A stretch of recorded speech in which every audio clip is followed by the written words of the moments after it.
आज की कहानी का शीर्षक है संगठन। एक वन में एक बहुत बड़ा अजगर रहता था। वह बहुत अभिमानी और अत्यंत क्रूर था। जब वह अपने बिल से निकलता तो सब जीव उससे डरकर भाग खड़े होते। उसका मुंह इतना विकराल था कि खरगोश तक को निगल जाता था। एक बार अजगर शिकार की तलाश में घूम रहा था कि सारे जीव अजगर को बिल से निकलते देखकर भाग चुके थे। जब अजगर को कुछ न मिला तो वह क्रोधित होकर फुंकारने लगा और इधर उधर खाक छानने लगा। वहीं निकट में एक हिरणी अपने नवजात शिशु को पत्तियों के ढेर के नीचे छिपाकर स्वयं भोजन की तलाश में दूर निकल गई। अजगर की फुफकार से सूखी पत्तियां उड़ने लगी और हिरणी का बच्चा नजर आने लगा। अजगर की नजर उस पर पड़ी। हिरणी का बच्चा उस भयानक जीव को देखकर इतना डर गया कि उसके मुंह से चीख तक न निकल पाई। अजगर ने देखते ही देखते नवजात हिरण के बच्चे को निगल लिया। तब वह हिरणी भी लौट आई थी, पर वह क्या करती। आंखों में आंसू भर के दूर से अपने बच्चे को काल का ग्रास बनते देखती रही। हिरणी के शोक का ठिकाना न रहा। उसने किसी न किसी तरह अजगर से बदला लेने की ठान ली। हिरणी की एक नेवले से अच्छी दोस्ती थी। शोक में डूबी हिरणी अपने मित्र नेवले के पास गई और रो रो कर उसे अपनी दुख भरी कथा सुनाई। नेवले को भी बहुत दुख हुआ। वह दुख भरे स्वर में बोला, मित्र, मेरे बस में होता तो मैं उस नीच अजगर के 100 टुकड़े कर डालता, पर क्या करे, वह छोटा मोटा सांप नहीं है जिसे मैं मार सकूं। वह तो एक अजगर है।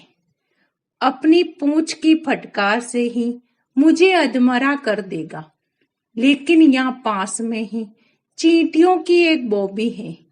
वहां की रानी मेरी मित्र है, उससे सहायता मांगनी चाहिए। हिरणी ने निराश स्वर में विलाप किया, पर जब तुम्हारे जितना बड़ा जीव उस अजगर का कुछ नहीं बिगाड़ने में समर्थ है, तो एक छोटी सी चींटी क्या कर लेगी। नेवले ने कहा, ऐसा मत सोचो। उसके पास चींटियों की बहुत बड़ी सेना है। संगठन में बड़ी शक्ति होती है। हिरणी को कुछ आशा की किरण नजर आई।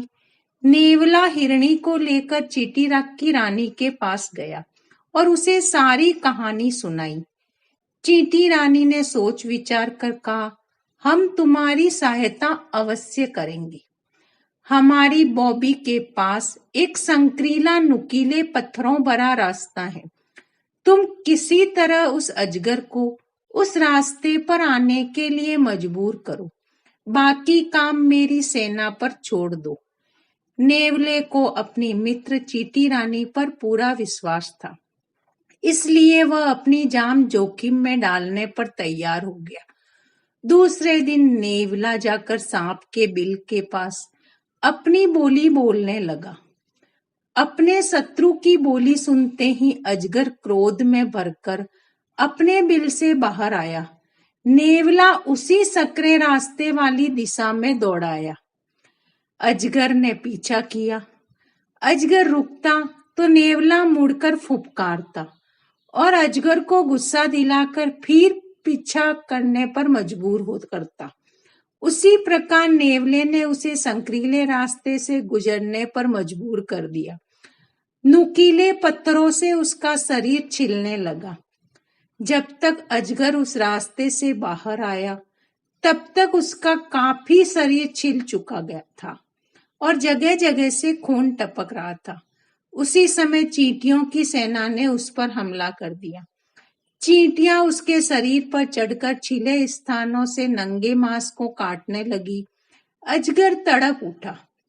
उसके शरीर से खून टपकने लगा, जिससे मांस और छिलने लगा और चींटियों को आक्रमण के लिए नए नए स्थान मिलने लगे। अजगर चींटियों का क्या बिगाड़ता, वे हजारों की गिनती में उस पर टूट पड़ी थी। कुछ ही देर में क्रूर ने अजगर तड़प तड़प कर दम तोड़ दिया। इस कहानी से हमें ये शिक्षा मिलती है कि संगठन शक्ति बड़े बड़ों को धूल चटा देती है। राधे राधे।